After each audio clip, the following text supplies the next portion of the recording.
തമിഴ്നാട്ടിലെ തഞ്ചാവൂരിൽ സ്ഥിതി ചെയ്യുന്ന വളരെ പ്രസിദ്ധമായ ശൈവക്ഷേത്രമാണ് ബൃഹദീശ്വര ക്ഷേത്രം. അതിപുരാതനമായ ഈ ക്ഷേത്രം നിർമ്മിച്ചത് ചോള ചക്രവർത്തി രാജരാജൻ ഒന്നാമനാണെന്ന് പറയപ്പെടുന്നു. ആദ്യകാലങ്ങളിൽ രാജരാജേശ്വരം എന്ന പേരിലാണ് ഈ ക്ഷേത്രം അറിയപ്പെട്ടിരുന്നത്. ക്ഷേത്രത്തിലെ പ്രധാന പ്രതിഷ്ഠയായ ശിവഭഗവാനെ പെരിയ ഉദയ നായനാർ എന്ന് വിശേഷിപ്പിച്ചിരുന്നതായി ലിഖിതങ്ങൾ സാക്ഷ്യപ്പെടുത്തുന്നു. വർത്തമാനകാലത്ത് തഞ്ചൈ പെരിയ കോവിൽ, തഞ്ചാവൂർ വലിയ ക്ഷേത്രം, പെരുവടയ്യാർ കോവിൽ എന്നീ പേരുകളിലും ഈ മഹാക്ഷേത്രം അറിയപ്പെടുന്നുണ്ട്. പിച്ചളയിൽ നിർമ്മിച്ചിട്ടുള്ള ശിവഭഗവാന്റെ നടരാജ വിഗ്രഹം അതിന്റെ രൂപകൽപ്പന കൊണ്ടും ഗുണനിലവാരം കൊണ്ടും വളരെ ശ്രേഷ്ഠവും പ്രസിദ്ധവുമാണ്. പവിത്രമായ കാവേരി നദിയുടെ തെക്കേക്കരയിൽ കിഴക്കോട്ട് ദർശനമായിട്ടാണ് ക്ഷേത്രം നിലകൊള്ളുന്നത്. ഏറ്റവും വലിയ ക്ഷേത്രങ്ങളുടെ പട്ടികയിൽപ്പെടുന്ന ഈ ക്ഷേത്രത്തിന് ദക്ഷിണമേരു എന്ന വിശേഷണവുമുണ്ട്. ചോള വാസ്തുവിദ്യയെ അടിസ്ഥാനമാക്കിയുള്ള ഇവിടത്തെ നിർമ്മിതി ഏറെ ആകർഷകമാണ്. വളരെ വിസ്തൃതിയുള്ള പ്രകാരങ്ങൾ കൗതുകമുണർത്തുന്ന വലിയ സ്തംഭങ്ങളാൽ സമ്പന്നമാണ്. 11ാം നൂറ്റാണ്ടിൽ നിർമ്മിച്ച ഈ മഹാക്ഷേത്രത്തിന്റെ യഥാർത്ഥ സ്മാരകങ്ങൾ ഒരു കിടങ്ങിന് ചുറ്റുമാണ്. തുടർന്നുള്ള നൂറ്റാണ്ടുകളിൽ പല നിർമ്മിതികളും കൂട്ടിച്ചേർക്കപ്പെട്ടു. 16ാം നൂറ്റാണ്ടിൽ ക്ഷേത്രത്തിന് ചുറ്റും മതിൽക്കെട്ടുകളുടെ നിർമ്മാണവും നടന്നു. ശ്രീകോവിലിന് മുകളിൽ ഉയർന്നു നിൽക്കുന്ന ഗോപുരം ദക്ഷിണേന്ത്യയിലെ ഏറ്റവും ഉയരം കൂടിയ ഗോപുരമായി കണക്കാക്കുന്നു. ഇവിടുത്തെ ശിവലിംഗങ്ങളിൽ ഒന്ന് വളരെ വലുപ്പമുള്ളതുമാണ്. ഈ മഹാക്ഷേത്രത്തിന്റെ പ്രധാന കവാടങ്ങൾ കേരളാന്തകൻ തിരുവാസൽ, രാജരാജൻ തിരുവാസൽ എന്നും അറിയപ്പെടുന്നു.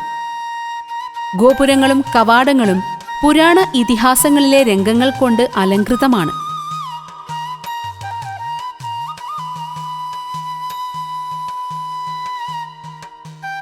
പ്രധാന ശ്രീകോവിലിന് ചുറ്റുമുള്ള ചെറിയ ആരാധനാലയങ്ങളിൽ പാർവതീദേവി, ഗണപതി, മുരുകൻ, നന്ദി, വരാഹി, രാജരാജ ചോളന്റെ ഗുരുവായ കുരുവൂർ ദേവ, ചന്ദേശ്വരൻ, നടരാജ എന്നിവർ കുടികൊള്ളുന്നു.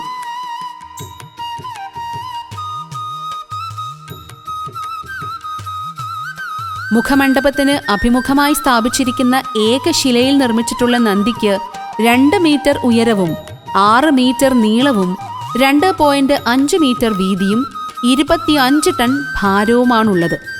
നാട്യശാസ്ത്രത്തിന്റെ 108 നൃത്തകരണങ്ങളിൽ 81 കൊത്തിവെച്ചിട്ടുള്ള നീണ്ട ഇടനാഴിയുമുണ്ട്. തമിഴ്നാടിന്റെ ക്ലാസിക്കൽ നൃത്തമായ ഭരതനാട്യത്തിന്റെ അടിസ്ഥാനം കൂടിയാണിത്. ഒന്നും ചിത്രീകരിക്കാത്ത 27 കൽത്തൂണുകൾ കൂടി ഇവിടെയുണ്ട്.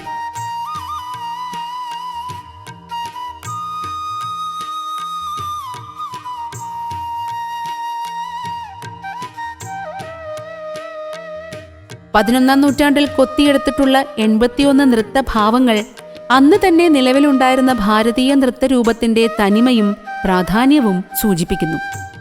ക്ഷേത്രം 1000 വർഷം പൂർത്തീകരിച്ചതിന്റെ ആഘോഷം 2010 ഇവിടെ ആചരിച്ചു.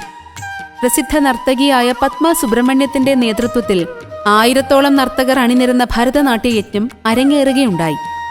അപൂർവവും ആകർഷകവുമായ ചുമർ ചിത്രങ്ങൾ ക്ഷേത്രത്തിലുടനീളം ദർശിക്കാൻ കഴിയും.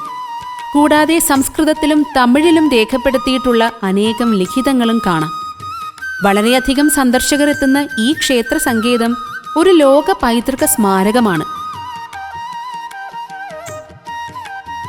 ഈ ക്ഷേത്രത്തിന്റെ സംരക്ഷണവും പരിപാലനവും ആർക്കിയോളജിക്കൽ സർവേ ഓഫ് ഇന്ത്യയുടെ കീഴിലാണ്.